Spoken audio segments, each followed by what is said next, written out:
Who are the best mortgage lenders in the UK for foreign nationals? Now, I could sit here and I could give you a long list of lenders that might be able to lend to you and that are potentially open to lending to people on visas. However, if I did that, that would just be doing you a disservice and I wouldn't be doing much help. And the reason that is because some of these lenders only lend in certain situations. And all of these lenders have very strict lending criteria. If you don't match one piece of their lending criteria, then they would just decline to lend you the mortgage. So if I gave you this list and you went out there by yourself to try and find the best lender, you'd be wasting your time and your money trying to find the best option. And that's exactly what my goal is for any client. That is to prevent them from wasting their time, wasting their money, looking at lending options that at first look very attractive due to lower interest rates, but unfortunately they just wouldn't be available due to their strict lending criteria. Now, this isn't to say that we're not trying to get the client the best option. Of course we are, and we always do. But there are some lenders out there that may only lend to a British national who's earning a normal basic salary and they've got all their deposit in their account and it's very standard.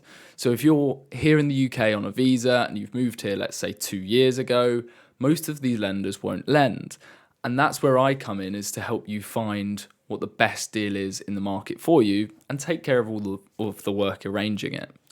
Though, to give you an idea, there are somewhere between 10 and 20 lenders that can lend to people on visas depending on your total circumstances and your whole situation. But to give you an example, for quite a lot of clients, this could really be as low as 1 to about 3 or 4 lending options. So you can already see that even out of the pool of lenders that might lend to foreign nationals, there's a lot of lenders in there that have very specific criteria that wouldn't match the majority of people. There is one really important point here that I want to make, and that is, to be honest, the importance of using a 10% deposit. I do talk a lot about using a 5% deposit.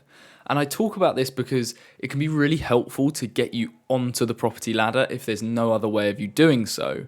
But if you've got the ability to either use a 10% deposit right now, or it might only take you a couple of months to get to the point where you could use a 10% deposit, then this would be much better because the interest rates at the moment compared to from a 5% deposit to a 10% deposit are very different.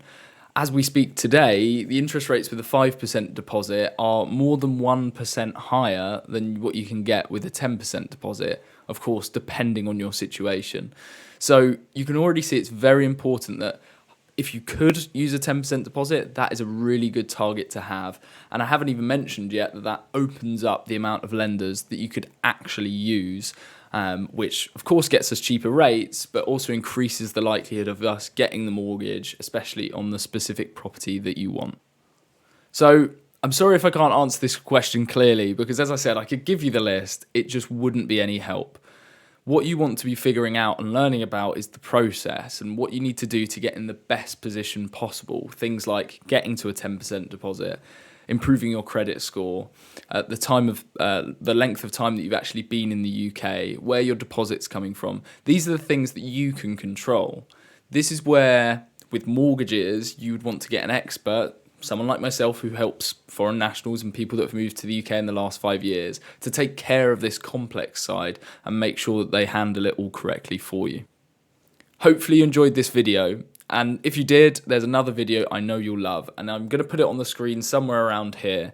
It's called Everything You Need to Know to Buy Your First Home in the UK, and this is a step-by-step guide that breaks everything down very clearly. There's timestamps on the video, so you can click through to the bits that are relevant to you, and you don't have to watch it all at once. It is a long video, but this will really help you improve your knowledge, and it might just help you buy your first home in the UK that little bit faster.